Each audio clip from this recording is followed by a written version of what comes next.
Oui, aujourd'hui, coup de gueule contre la spéculation foncière. Comme vous pouvez voir, nous sommes devant l'îlot Arquez.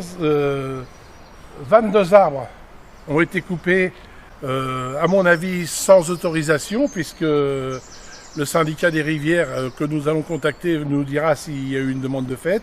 22 arbres, dont des saules pleureurs, dont on peut voir qu'ils étaient en parfait état, puisque les souches qui restent montrent que les arbres étaient sains. 22 arbres qui permettaient avec leurs racines de maintenir la rivière et les berges. 22 arbres qui ne vont plus transformer le CO2 en oxygène. Tout ça pour gagner du fric, pour faire du fric. Et donc ça, c'est le côté sud de cette bâtisse qui va être reprise par une entreprise.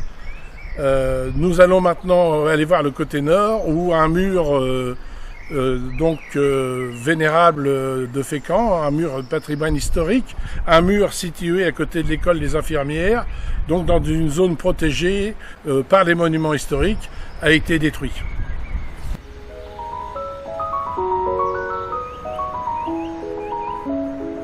Nous sommes à l'entrée de la rue de Giverville, à côté de l'Institut de formation des infirmières et des aides-soignants.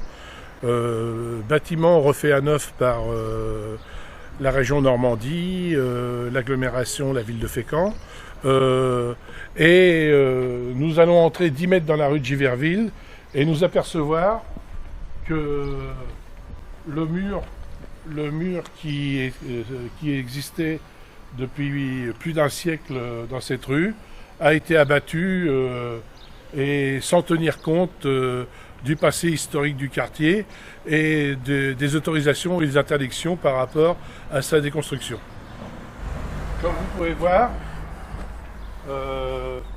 aucun étayage, un travail fait à l'arrache où des morceaux risquent encore de tomber, une protection ou pas, on n'en sait rien, pour essayer de cacher la misère qui est arrivée dans le milieu du chantier.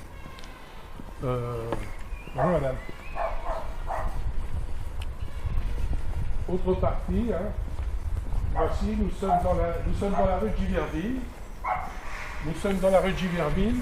Dans cette rue passent les gamins qui suivent leur cours à la Providence. Et voilà ce morceau de 300 à 400 kg de pierre a une fissure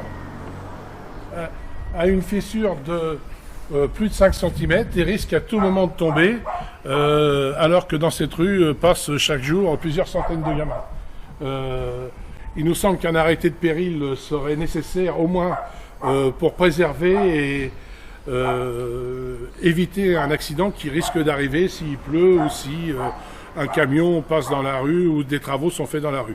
Donc voilà ce que donne la spéculation sur les maisons à Fécamp, et on s'aperçoit qu'il n'y a plus de limite, on s'aperçoit que ici on peut tout acheter, ici on peut tout faire. L'autorité du maire, alors évidemment on va nous dire maintenant les permis de construire, les autorisations sont à l'agglomération.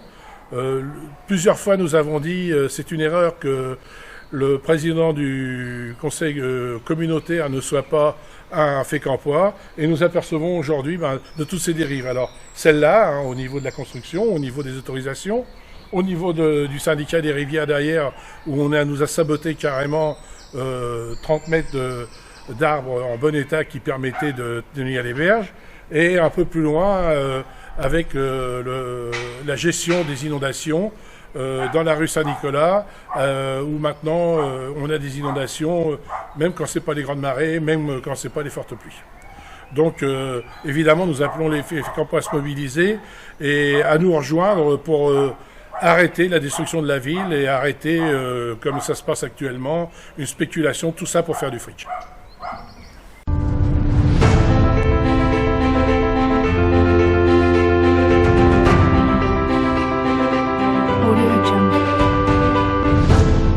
Audio Jungle.